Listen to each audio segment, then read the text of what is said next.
Hello everyone. Here I want to provide a tutorial on how to change screen timeout on Samsung Galaxy A15 device. It is important to find a balance between screen timeout duration and usability based on individual preferences and needs. Users can adjust the screen timeout settings on their device to optimize battery life, privacy, convenience, and overall user experience. And then how to do that on this device? Well, first thing first, you can open the settings menu on your device. After that, here you can select display option.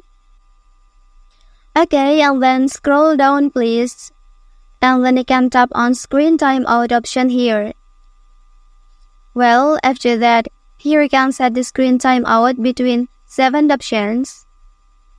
And here I will set my device screen timeout on 30 seconds.